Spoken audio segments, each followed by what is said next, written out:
this Sunday morning. Thank you so much, everyone, for traveling to Northeastern. This is actually going to be our last sort of moment together.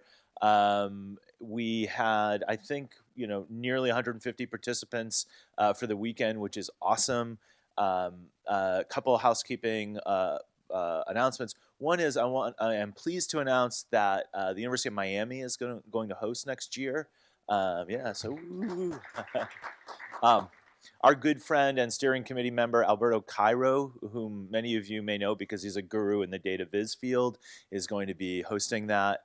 And they did it a few years ago, and they produced a terrific conference. He did ask that we space it out from hurricane season because, there were a number of events that got canceled this fall, which was quite unfortunate. And so we're going to do it in November potentially, so a little over a year from now.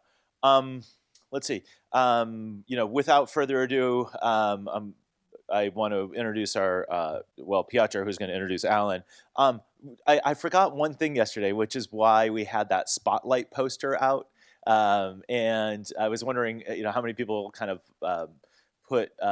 connect the dots. So a number of our Northeastern alums were actually on that team and were portrayed in that movie. So it's very near and dear to our heart.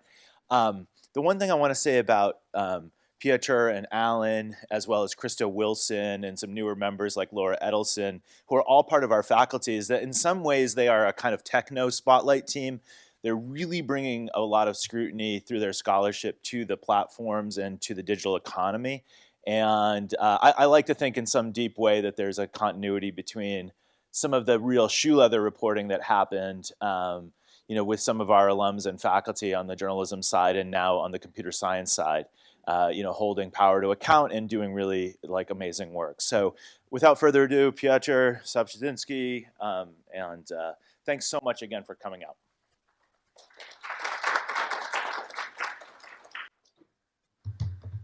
Hi, everybody. My name is Piotr Sapczyński, and it is my pleasure to introduce the last keynote speaker of the conference, Professor Alan Mislove. He's a computer science professor here at Northeastern and also a senior associate dean for academic affairs. He's also my boss, so you know that all of the good things I'm going to say are completely unbiased. So Alan has just recently returned to Northeastern from a year and a half tenure in DC, where he was, and this is going to be a mouthful, the Deputy U.S. Chief Technology Officer for Privacy in the White House Office of Science and Technology Policy. This White House position has been a culmination of years of highly influential research on large online platforms.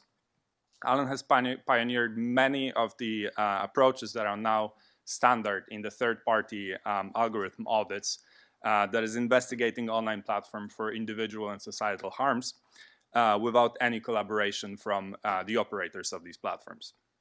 And using these techniques, Alan has investigated Google, Amazon, Uber, Facebook, and a number of travel agencies and e-commerce sites.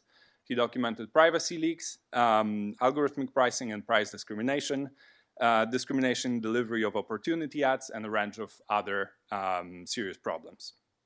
The techniques he introduced are now widely used both by academics and investigative journalists, but they're not the only contribution to the field. Alan also served as an expert witness in a lawsuit that helped establish that scraping, in fact, is not a crime. And this probably saved some of the newsrooms here quite a bit of money in legal defense funds, and also helped my green card case because I no longer had to say that I was doing felony for my job. So before I hand it over to Alan, I want to stress one thing, and that both in science and outside, Alan does not have us things. When he wanted to score a cheap flight, he registered as a travel agent so he could get direct access to the system and score mispriced tickets. When he wanted a good cup of coffee, he volunteered to be in charge of designing the 6th floor of this building so that he would be the one to decide which coffee machine we get. And he didn't stop there. He also set up a roaster in his basement so that he continued delivered freshly roasted beans to our office also throughout his tenure at the White House. And with that, please welcome Professor Alan Mislove. Thank you. Awesome. All right, can you guys hear me?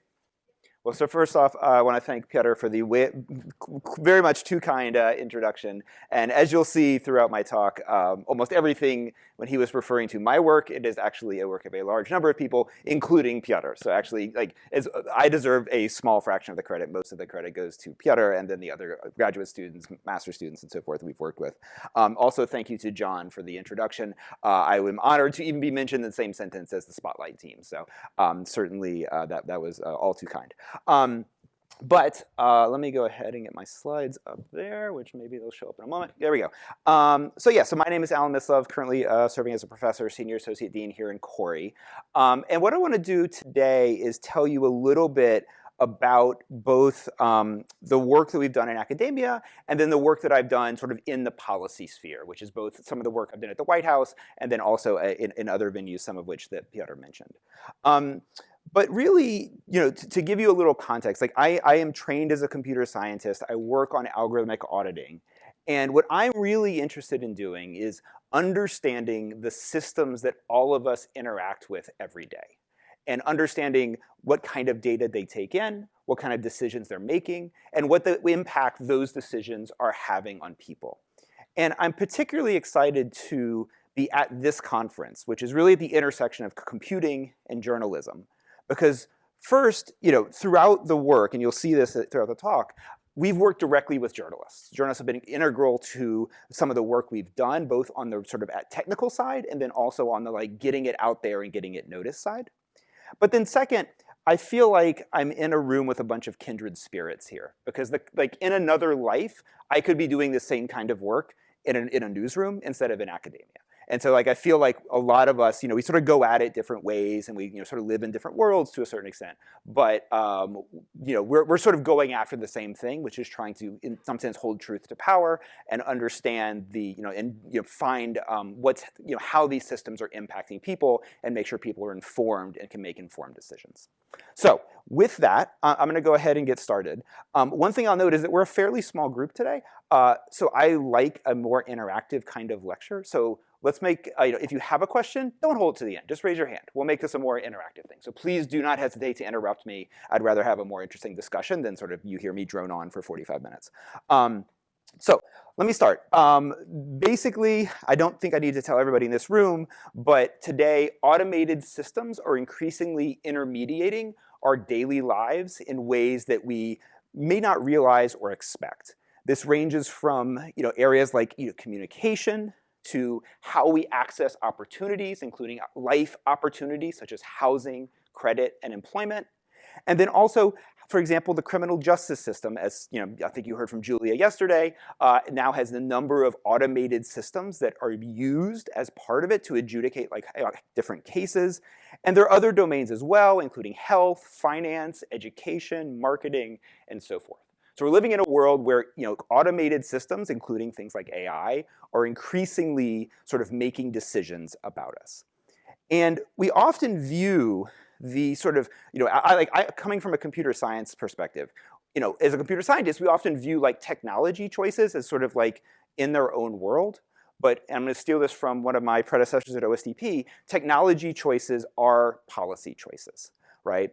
The choices you make about the how to implement a technology impacts things like who has power and how that power can be exercised, who has capital, and then also who receives different opportunities. And all of these can have compounding effects on society at large. And as you'll hear later in my talk, today governments are grappling with these challenges. And they're going about it in a different way, many different ways. In the EU, there's things like the Digital Markets Act, the AI Act, and so forth. In the US, we have debates over the proposed privacy bill, APRA, COPPA 2.0, various enforcement agency actions. California's been doing a lot of work in this space. And so it's really that the choices we make today are going to affect decades to come. They're going to shape what that technology is going to look like. And so one of the key messages I want to get across in this talk is it's crucial for folks in this room and in this community to be engaged, to not only do the work that they're doing, but make that work available to policymakers throughout governments across the world so that they can make decisions that will sort of balance the benefits and the harms of these systems. So for the rest of the talk, what I'm going to do is give you an overview of my work in the space and my perspective. I've worked at the intersection of technology and policy from a number of different angles. So first, I'll talk about sort of my academic work. So I'll give you a sense of some of the research that we do and how sort of we go about studying the systems that we want to study. I'll then talk a little bit about sort of the legal angle. As Piotr alluded to, the kind of work that we do was under unsure legal footing for a long time. And there are certain people who have actually been prosecuted for doing work very similar to ours. And so we wanted to bring stronger legal backing to the kind of work that we do. And then finally, I'll talk a bit about time in government, looking at how governments take and try to make policy around fast-moving technologies. And so as an overview, I'll talk first about some of my work, talk about my time at the White House, and then talk about why you should be engaged and how you can engage in this debate. Okay? Let me pause there. Any questions? Seeing none, I will go on. Again, please do interrupt me. Okay, so let me start with like one example thread of our work. And so if you open a newspaper from, and Piotr will recognize these slides because he made them. All the good stuff in the talk is Piotr. Anyway, so if you open a newspaper in the 1950s, 1960s, you would find a classified section, which is where people found jobs. And you would often see those jobs divided by the gender, as you're highlighted here, or even sometimes the race of the expected candidate for those jobs. So here's an example asking for white teacher, another one asking for colored woman, and so forth. Now, clearly, we look at this in today, and this is horrifying, shocking, and so forth, because a lot has changed since the 1950s, right? And for one thing, this kind of advertising is illegal today. You cannot do this. This violates civil rights laws.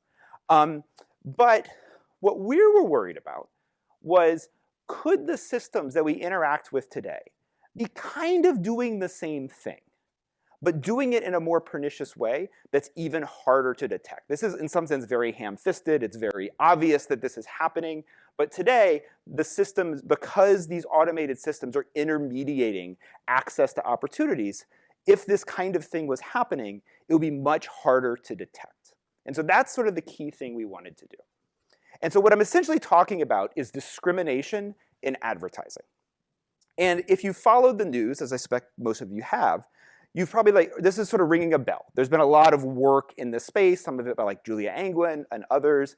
And what's really important, though, is that most of that work, that's sort of the thing that a lot of that has found, has looked at cases where platforms like the Googles and the Facebooks of the world let advertisers target users. That's like their key thing, is that you bring an ad to us, we'll let you pick who sees it and give you lots of tools. So it's all about targeting. And so all of these sort of the articles and sort of lawsuits and so forth that you've probably heard about, almost all of them deal with the fact that advertisers could either intentionally or unintentionally target people in ways that end up being disproportionately impacting protected classes. So in other words, running a job ad targeting only to men, this kind of stuff, okay? But what's important to know is that's not the whole story. So how many of you know how advertising platforms work? Great, okay. So, get to teach you something this morning. All right, so basically the way, when you go to a platform like Facebook or Google, the thing you usually think about is you as an advertiser give them the ad and you say who you want to see your ad, right? You say, I want to target people who live in Boston, or I want to target people interested in this band, or whatever it is, okay? And then you pay them a bunch of money and you hit go. But then something happens behind the scenes. That's the second phase, which is delivery. And the thing is, the platform has to decide who sees the ad. And so the way to think about that is you're scrolling your Facebook newsfeed or TikTok or whatever platform you're using, and then an ad slot comes up. The platform has to decide from among everybody who's targeting you, which is generally a lot of advertisers, which one wins, who actually gets to see their ad, right? Who actually gets to show their ad. And so we decided to focus on Facebook because at the time it was one of the biggest social networks, and they had sort of one of the most robust advertising systems. And they provide a fair amount of documentation. And so you can go read what they say.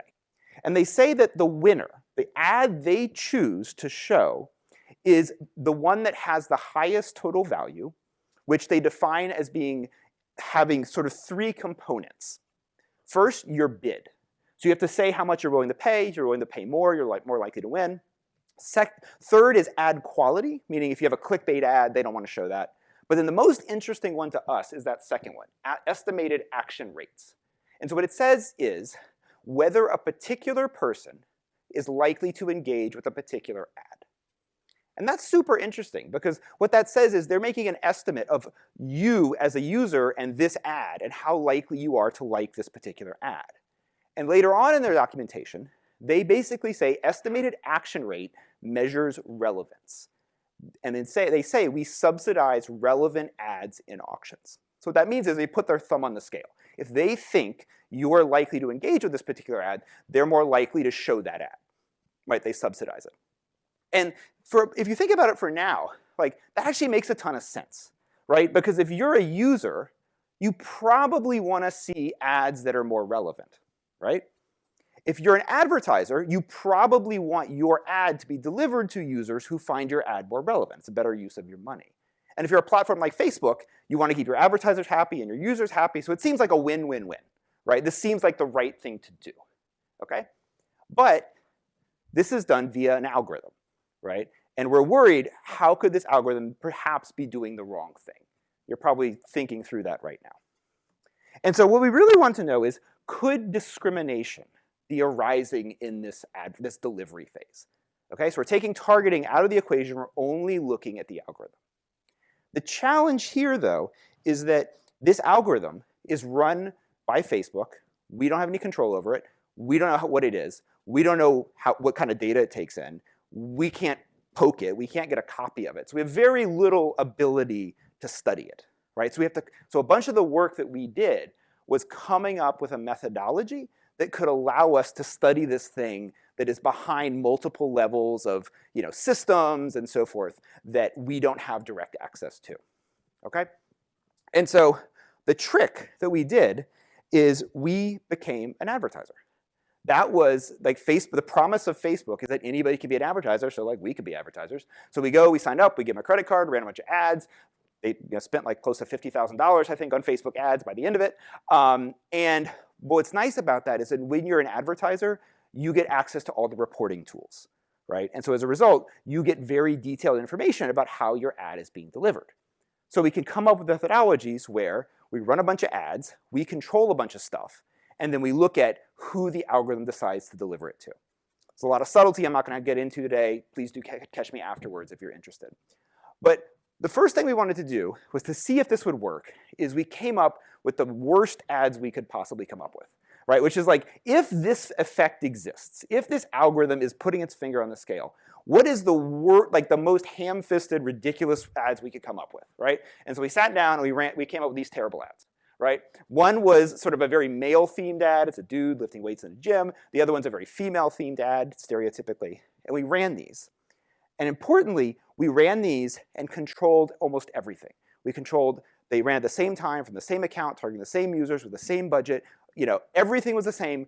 We told Facebook we wanted these to be delivered the same way, right? Like everything we signaled to the platform was that. Any guesses to who ultimately actually saw these ads?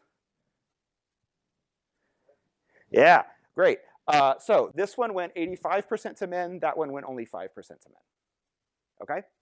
Again, when we did not say that's what we wanted, right? We ran these at exactly the same way, right? But the algorithm, perhaps correctly, deduced that men are more likely to engage with this one, women are more likely to engage with this one, and so as a result, they're going to massively, sort of skew who ultimately saw it. Okay? Now, if you're sort of, yeah. Great question. I'll give you your $20 later. The question is, how is this happening, right? And in fact, it's even worse than that, because it could be that what happens is it starts running, and then Facebook notices, well, you know what? The women click on this more, right? And so we're going to slowly, maybe it starts 50-50, and it starts steering it more to women. You can imagine a system that does that, right? Well, okay. So this bias, we ran some experiments. We saw this from the very beginning. We could sort of query it every 5 minutes, but like it's not perfect. Maybe Facebook does some early thing. Like we really wanted to show first, before we know how it works, that it's actually an algorithm that's doing this versus like feedback from the users. Because Facebook could be doing some testing on the side, we don't know, right? So the problem is we want to prove that this is due to an algorithm, right? And again, we have no idea how this works. We have no access to Facebook. I have the same access that any of you do, right? So how do we prove this is an algorithm, right? So this is another place where we had to be creative, right? And so how many of you know about, yeah? Facebook would report that to us. So Facebook, like when you sign up for a Facebook account, you give them your gender. It's self-reported. You know, you presume that it's, you know, at least somewhat indicative of the truth, right? But in a minute, I'll talk about race, and Facebook does not give it to us. We had to be creative to get that. But yes, ask me that question in a moment. So we want to prove this is an algorithm. So how many of you know how images are represented in computers? Right? About half. Okay. So basically, images are collections of pixels, right?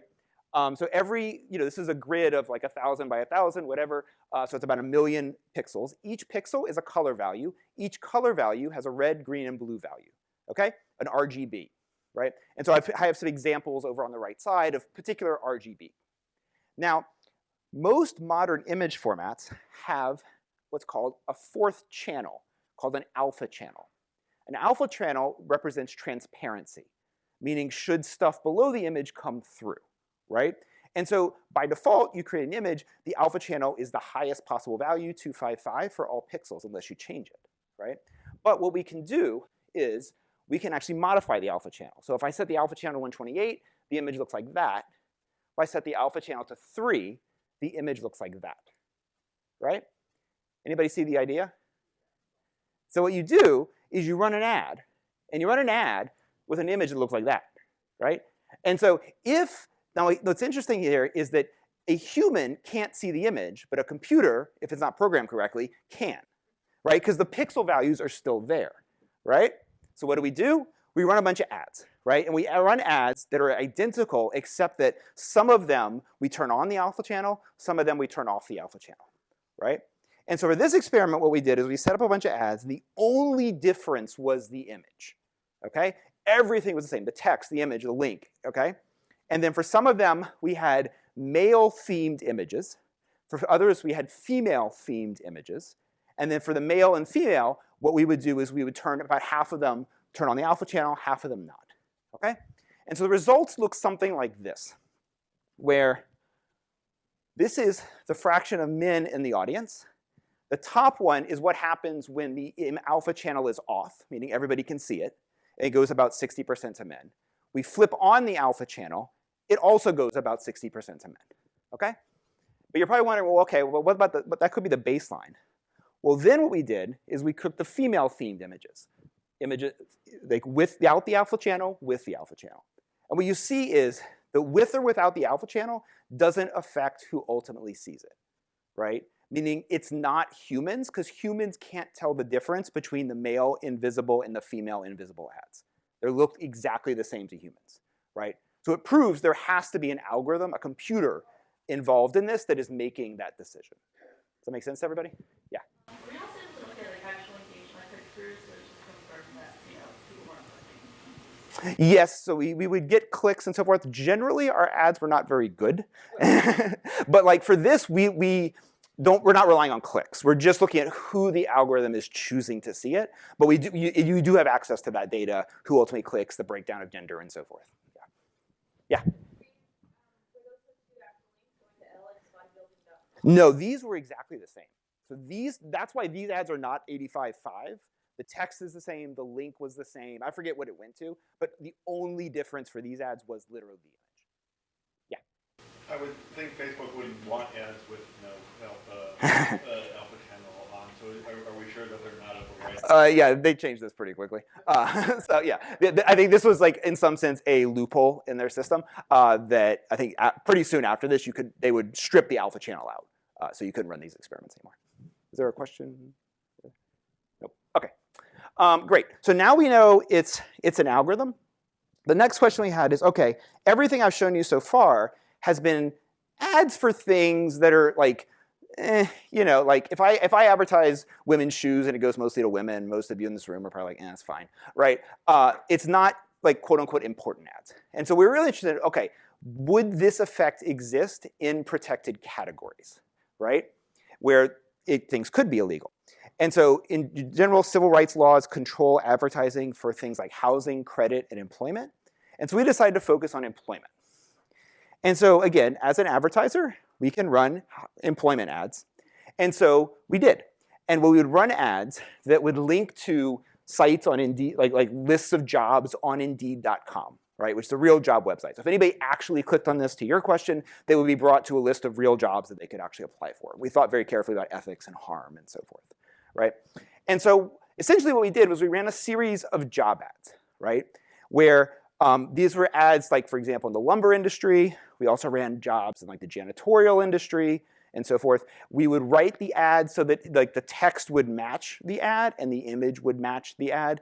But other than that, we ran them exactly the same. At the same time, from the same account, targeting the same users. And in fact, for these ads, we wanted to measure race as well as gender. And so we picked a balanced audience. So in other words, we ran these ads to an audience that was 50% male, 50% female, 50% white, 50% black, right? And if you want to know how to do it, ask me questions on how we actually were able to do that. And then we ran them all at the same time and then measured who did the algorithm choose to deliver these ads to.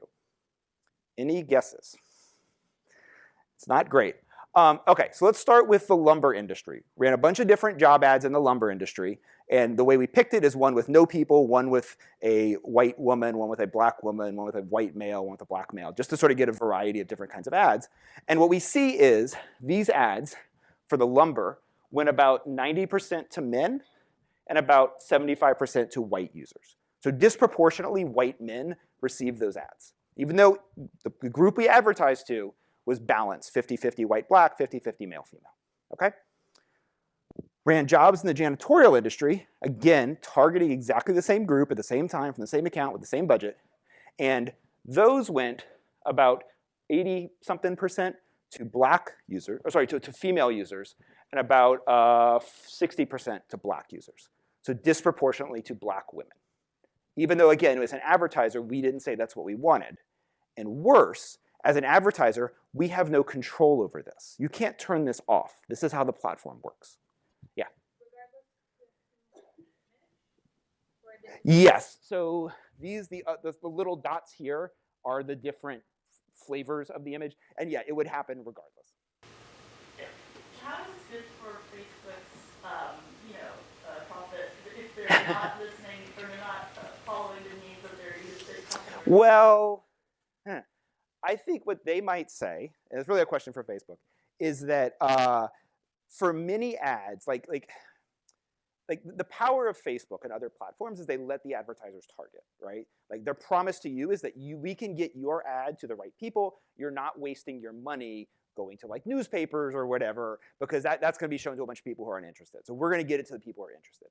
And it used to be the way they did that is they let you target, right? You could go and pick people. But that's a bunch of work, and you probably may not know who the right people are. So essentially what the algorithm is doing is it's figuring that out. And it's trained on who has previously engaged with image ads like this. And so it's probably, it's not wrong in the sense that these are the kinds of things that those people historically have clicked on. But in certain areas, we've made a policy choice that that's illegal and you can't do that, right? It's around these. So yeah, so I think in some domains, this may be something that advertisers want. In other domains like this one, this is something they, at least honest advertisers very much do not want because most people do not want to violate civil rights laws. Yeah? How are you able to get the information about race? Great, I was hoping somebody would ask. Okay, so the problem, so for gender, Facebook just gives it to us, right? Race, they don't. So has anybody ever heard of custom audiences? So one of the ways you can target on Facebook is you can pick gender or race, or so I want to target people in Boston who are women or whatever. Another way you can do it is you can actually pick individuals. And you can upload phone numbers or email addresses, and then it will match and only advertise to those people. Okay? A little scary. But then we can combine that with the fact that in a number of states in the US, voter records are public information, and voter records contain self-reported race. And so as a result, we can create audiences that are self-reported to be white or black, male or female, or so forth, balance them, upload them, and then when Facebook reports back to us the number of people who saw it, we do a proxy. So we would do like, say, different parts of, say, North Carolina, right? And then when they would tell us where they deliver it, that would effectively tell us race. And then we do a sort of a flipped version to measure the other kind and so forth. But ultimately, what we can measure is racial delivery. Cool. Yeah. Sorry, I wanted to comment on ascribing the motivations of the advertiser, right? I mean, the reason the civil rights laws are there is because it's more effective to not break them, or to break them, right? So I would hesitate to say that the advertisers are not interested in breaking civil rights. Yeah, okay. I'm trying to be glass half full today, but yes, there is a reason why we have these laws, and they were not always followed, absolutely.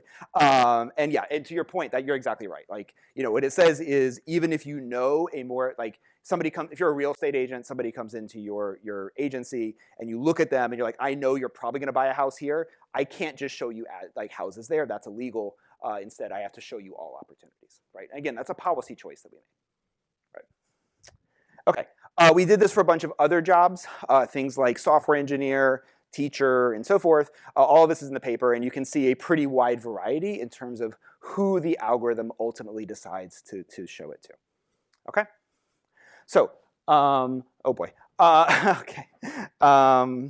So what I want to do next is talk a little bit about how we've translated that work into policy. So first off, we've worked closely with journalists in a number of different areas to sort of get this work out. We have very different kind of working relationships with journalists and so forth, but like journalists really were crucial to getting this work publicized and advertised.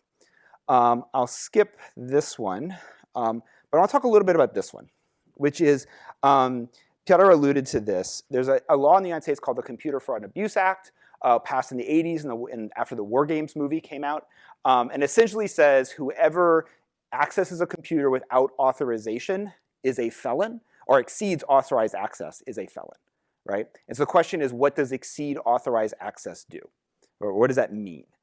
And if you go and you read the terms of service, which all of us agree to, that often will have things in there like, you will only have one account, you will give us true information, so forth. The kind of work we do regularly will violate these terms. And so the question is, by violating these terms, are we exceeding authorized access, and therefore, as a result, are felons, which I would prefer not to be. And so working with the ACLU, as well as First Look Media, we sued the federal government, claiming a First Amendment violation by the CFAA as applied to our research.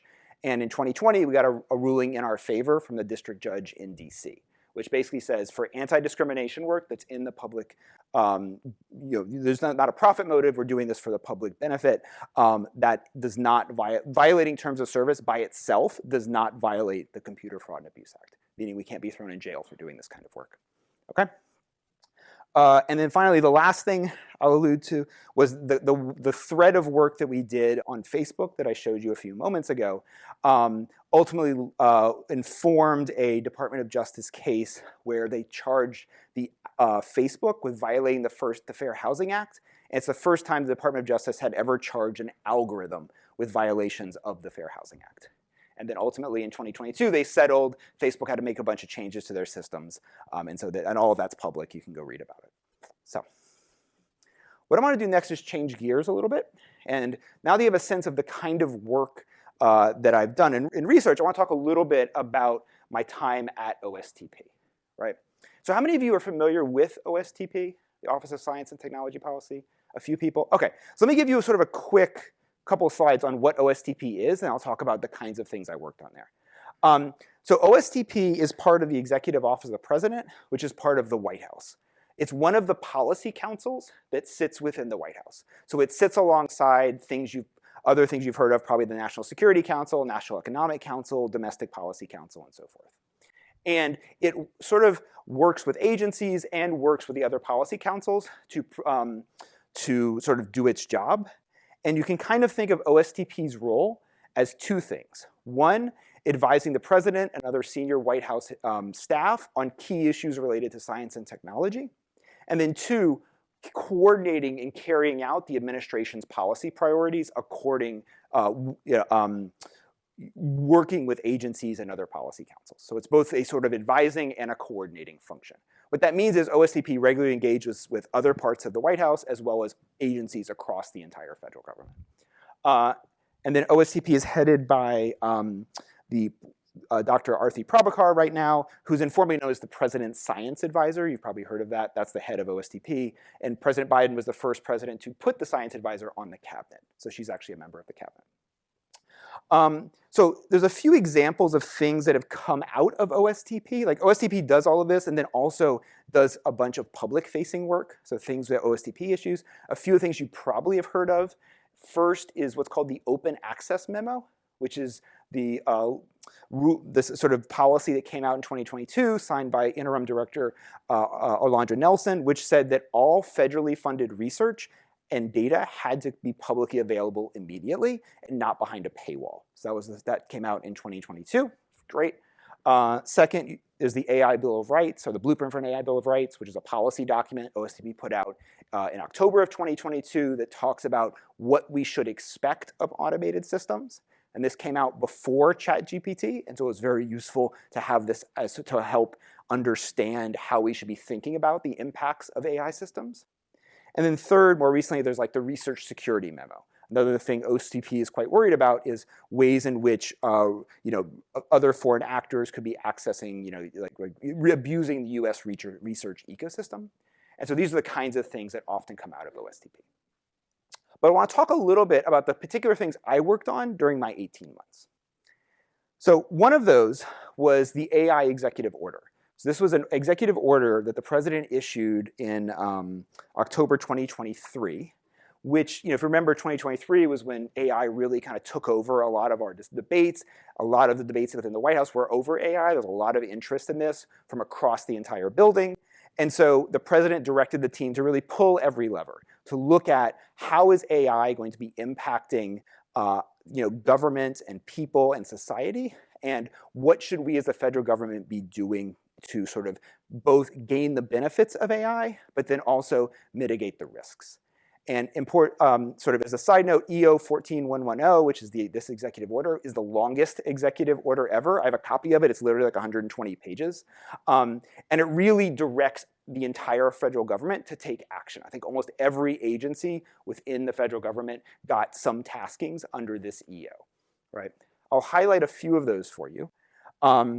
So DOJ was directed to look at the use of AI in the criminal justice system. NIST was looking at synthetic content, so think deep fakes and these sorts of things. Department of Agriculture had to provide guidance on adjudicating benefits using AI and how to do that safely.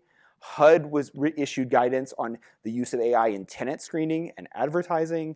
OMB had to evaluate how the government was using data broker data.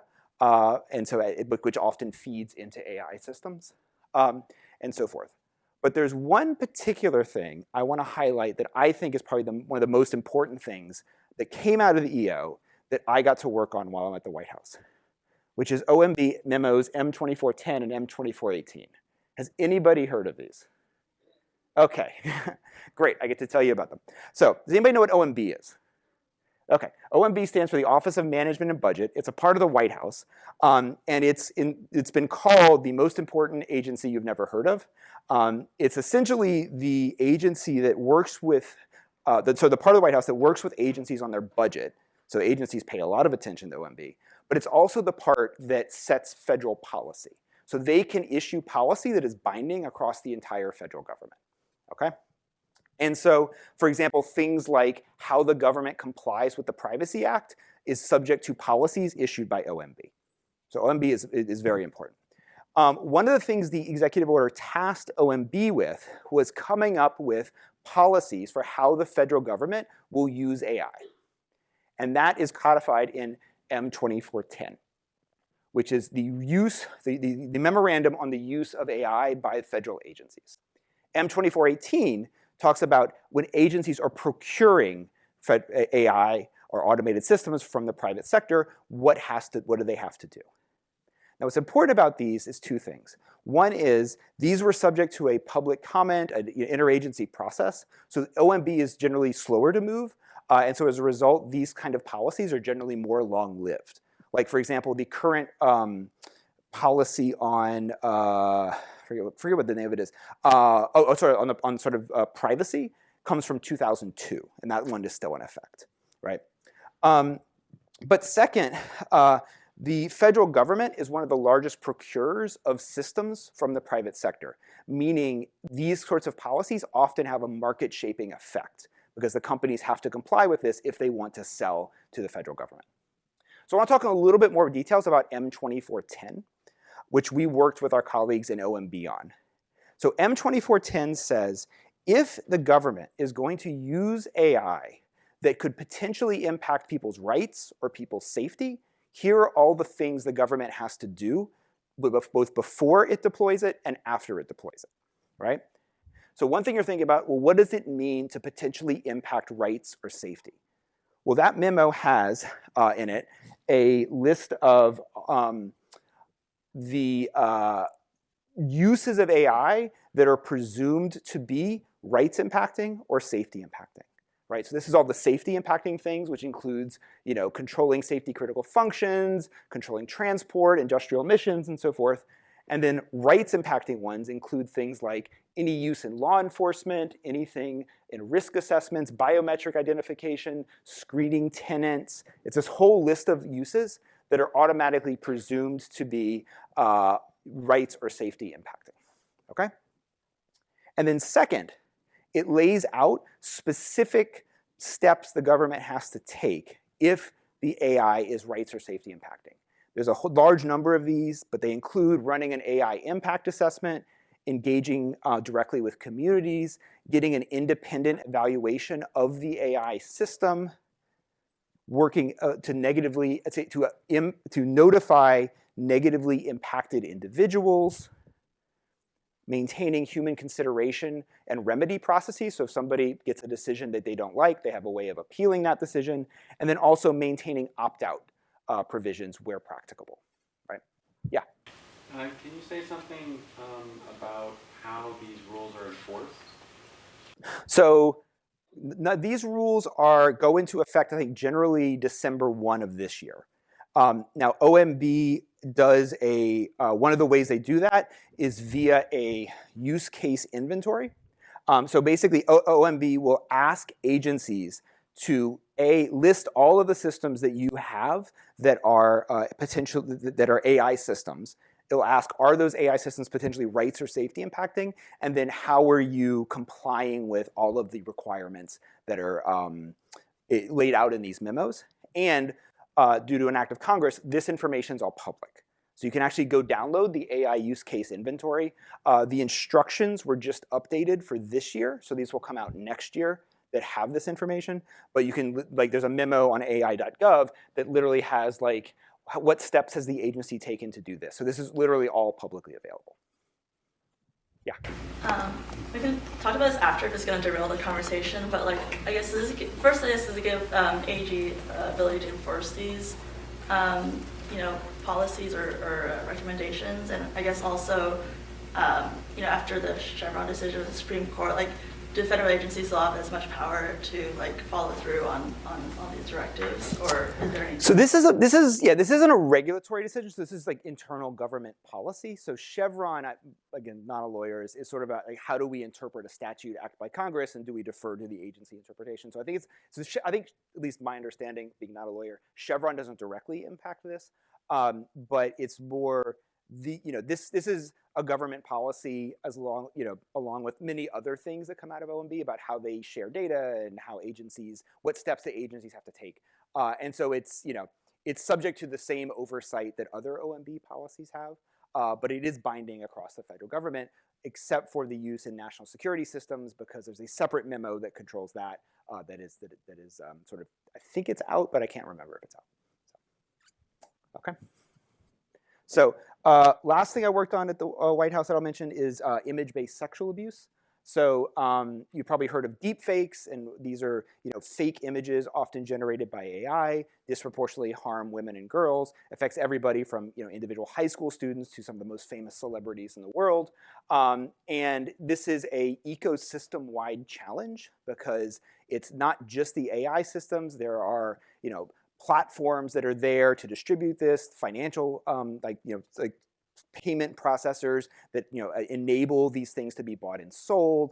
And so while Congress is considering legislation here, but in the interim, this is one of the most impactful and harmful uses of AI that's having acute harms today.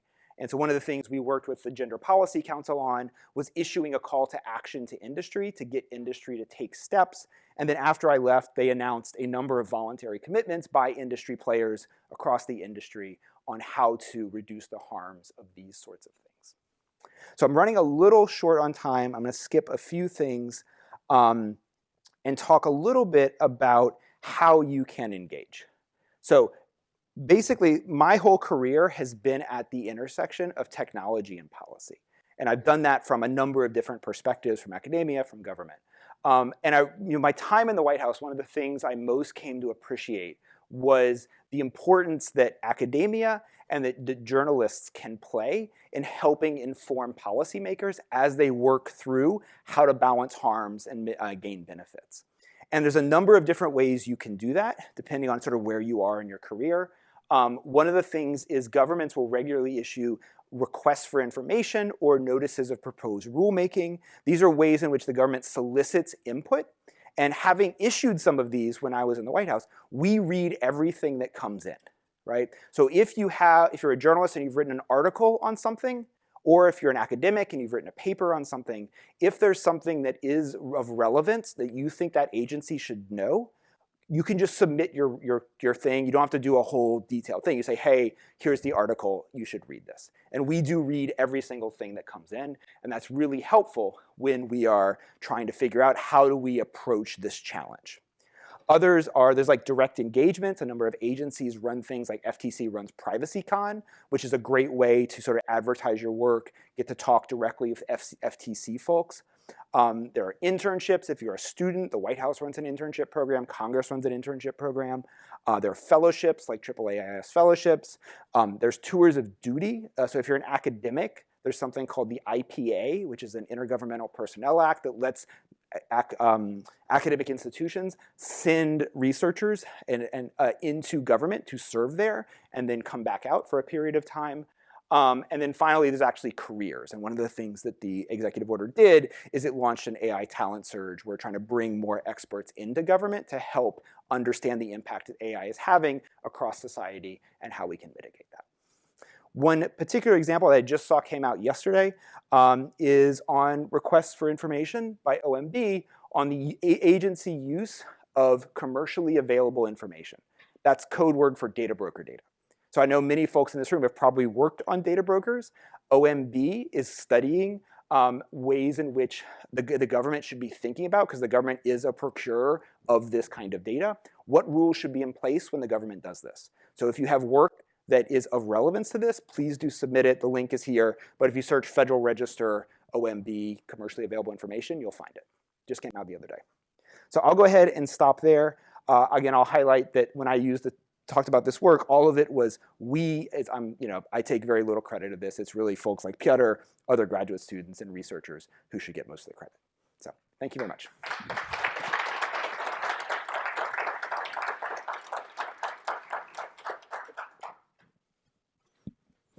Yeah. We have a couple of minutes for questions. I can do the mic, or if you feel like you project, then go ahead and project. I was a camp counselor. So as much as I dislike that the OMB actually sets policy, and it's not by accident, right? But what I've been wondering is, was there any talk of something like the GAO, but for technology? So in other words, like when there's a proposed bill about whatever child harm with AI, is there any? I mean, at least to the best of my knowledge, there is no agency or whatever that's responsible for identifying the impact of that bill So like a CBO kind of thing, like the congressional, CBO issues a score for a proposed bill and says, yeah, or the something like GAO, which does it typically for Yeah. financial stuff. I'm just wondering if there was any discussion of that, or if that's anything that is kind of out there. That's an interesting thing. I mean, so one of the things that the OSTP and other parts of the White House will do is provide technical assistance on legislation. So if Congress is considering a bill, Congress can reach out and sort of ask the administration, what do you think of this? And then we can, sort of provide input back. And I think there were some discussions. I think one of the challenges is, like, unlike some countries, the United States, like, there isn't one agency that like owns tech. Like tech and kind of like privacy is kind of distributed across different sectors. So like, HUD controls the use of technology in housing, EOC in employment, and then like HHS on anything involving health. So I think one of the challenges would be like, if you're going to create one central place that's going to comment on that, how would that interact with sort of the policy and regulatory regime that is sort of very highly distributed according to sectors? Because a lot of the law, like for example, APRA was a very broad law that would talk about privacy and everything from health to online and so forth. But it's an interesting idea, and I think more things that would sort of like look at a bill and then comment on here's the impacts we expect it to have from a somewhat more objective position, I think would be really useful. And just to add, I mean, I don't think the GAO, like economic impact has the same challenges. So I still think there's a place for it, if you know what I mean. Yeah, that's a great point. Hi, I'm doing a co-op at the Massachusetts Attorney General right now, and they're on a multi-state suit against Meta and TikTok for algorithmic targeting of young people. Based off of what you've seen, like it seems great to suck a few $1 million out of those companies, but are we expecting like algorithmic changes or any kind of like side changes on these things? Yeah, no, it's a great question about sort of like, we've seen a lot of enforcement agencies go, either bring lawsuits or have administrative, fines against these things. Like one of the things I sort of skipped was the FTC a number of years ago fined Meta $5 million, or $5 billion, excuse me, for a number of violations of a 2022 or 2012 consent decree. So I think there's a really interesting debate around what is the right way to sort of repair harm. Financial is sort of the typical way, but there's also been a number of like, I think FTC did something like 2 years ago where they required a company to not only, sort of do a monetary fine, but also like delete all of the data and the algorithms that came from that data for the thing that they were found to violate. Again, I'm probably summarizing incorrectly, but it was interesting because it was sort of this disgorgement approach. So I think there's a lot of interesting work to be done about, given how impactful these systems are, what is the appropriate way to think about sort of remediating harm once you've sort of at the stage where you're trying to do that. Yeah. Thanks, Alan, for this great talk. There have been a number of proposals that have been floating around about trying to create a new agency that would regulate the platforms and the other sort of digital economy companies and firms. And part of the theory there is just that the FTC isn't quite equipped to do it entirely, and obviously they have a particular focus.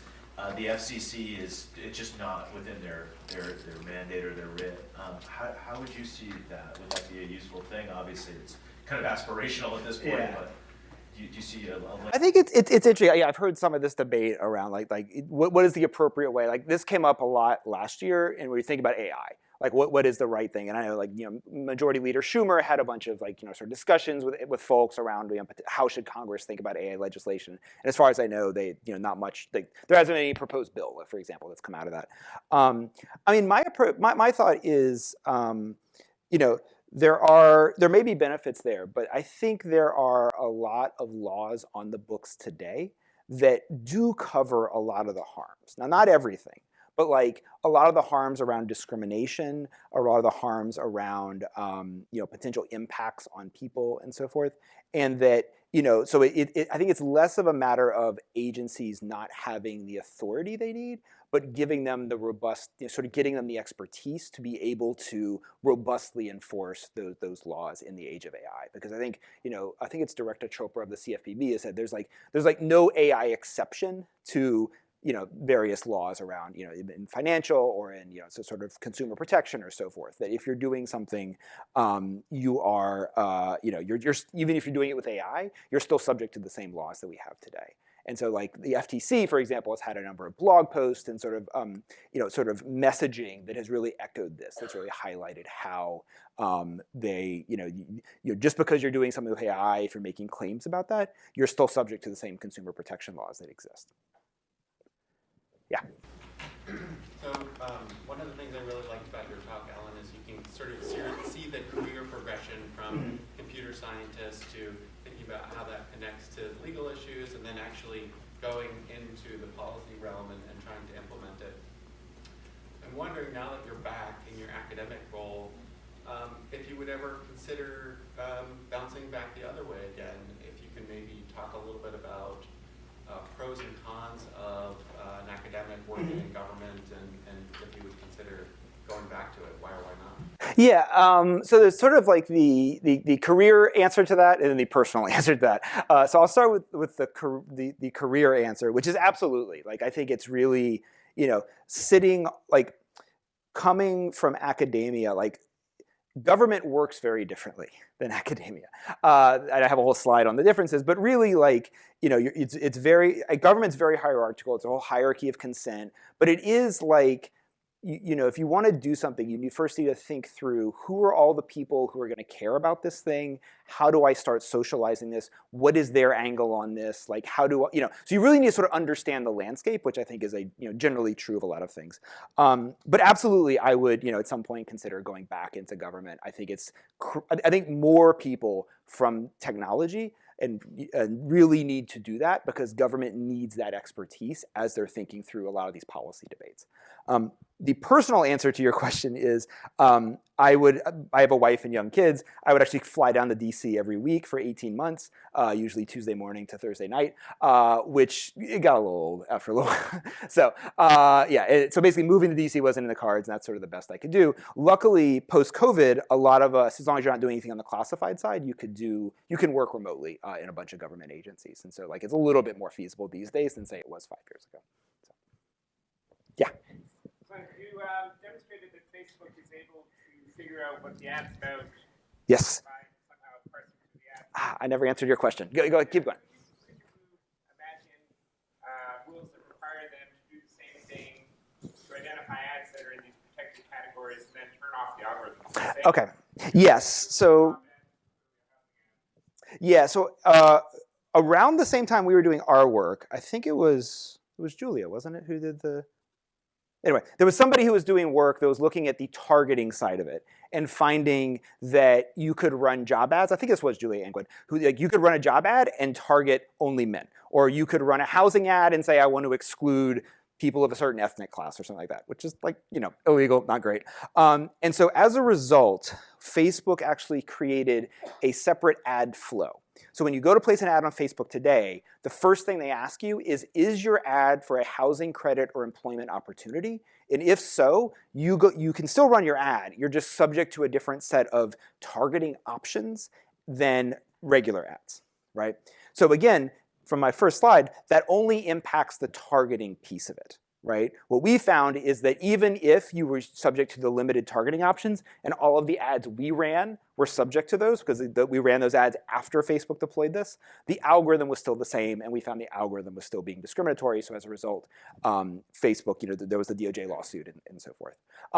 But yeah, absolutely, as part of the settlement, I think Facebook has to do some proactive machine learning to make sure that all of the ads that are for housing credit or employment opportunities are indeed coded as that, and then subject to this sort of slightly different version of the advertising system. Well, okay. So the settlement docs are public, so you can go look at this. But basically, as part of the settlement with DOJ, they had to implement a system that would allow it would allow the algorithm to exist, but it couldn't have disproportionate impacts on certain populations. So essentially, it looks at sort of the population of people who were targeted, which is subject to lots of restrictions. Like you can't target men, you can't target less than a 15-mile radius, and so forth. Look at that demographic makeup, and then look at the demographic makeup of who actually is seeing the ad, and it makes sure that those two things are in line, right? So the idea being that like the algorithm can still, sort of do its thing, but it cannot use or impact protected classes, is sort of the idea. Yeah? Can you talk a little bit more about your experience advising staff and White House personnel, and maybe any popular responses you've received, or their approach to learning about Yeah. So one of the things, so again, I spent 18 months there, and one of the things I really took away is how dedicated the people who do serve in government are. Like, this is really a group of people who are trying to do the right thing, deliver, strike that balance, right? And what's interesting, at least sitting at the White House, is you have to sort of think about the impacts not just in one sector, but across the entire across all of society, right? Which I found really interesting, because usually in research we sort of pick, I'm looking at this narrow thing versus thinking very broadly. But yeah, I would, oftentimes the way, that starts is you would, there's something you want to look at, whether, something's happened in the news or whether there's some issue that somebody is really focused on. And we rely on experts in the, outside of government. So we will often either, we can hold listening sessions is one thing. Sometimes we'll talk to people like, academics or, and so forth, to try to get a better understanding. Because oftentimes you have to, what we call get smart on something very quickly. Being like, this thing has happened, we need to understand it by 2 o'clock today, right? And so you just have to be very quick on your feet to try to do that. But the folks I got to work with are incredibly smart, incredibly dedicated, and really it was very fun to work with them just because it's so different than what we normally do in academia. Yeah? Thank you so much for the talk, super interesting. So you mentioned that you had $50,000 ad spend, so you're able to run the ads, but most people don't really have access to that when you're doing especially experiments, and then it tends to be just within the ad. So yeah, sorry, there's a lot of components to what I'm thinking, but specifically the not being able to target based on race and on gender, or saying you're not supposed to, but there's a lot of examples, for example, like egg donation ads where it explicitly targets young women, students, it offers hundreds of thousands of dollars as an incentive, and it often uses proxy categories like, people who are interested in Taylor Swift and XYZ, making assumptions that those are young women. So do you have any thoughts about using proxy categories for that same targeting? So lots of thoughts. So proxies are something we worry a lot about. Because there's sort of the obvious ways to target things where I target, you can literally target women, right? And so forth. That still exists today, right? So you can't do that for housing credit employment ads, but you can do it for other kinds of ads where there aren't the civil rights protections. But the one of the worries is, let's imagine I can target certain magazines that are highly skewed towards gender or something like that. So we've done a bunch of studies that have looked at that, both for different targeting options, how biased are they, right? Because sometimes they're biased in ways you wouldn't necessarily expect, and so measuring that is tricky, but we have some papers that have looked at that. And then more recently, we have a paper where we've looked at, because in politics, Facebook will reveal the targeting options that were used. And so we have a paper that's coming out in 2 weeks, 3 weeks, something like that, that collected all of the ads that were run on Facebook during 2022, and then Peter's going to keep me honest, and looked at the targeting options that were used and looking for evidence that advertisers were, say, trying to get around some of these restrictions. And we do find exactly that evidence. So yeah, we use the Meta Ad Library and a few other tools. Yep, exactly.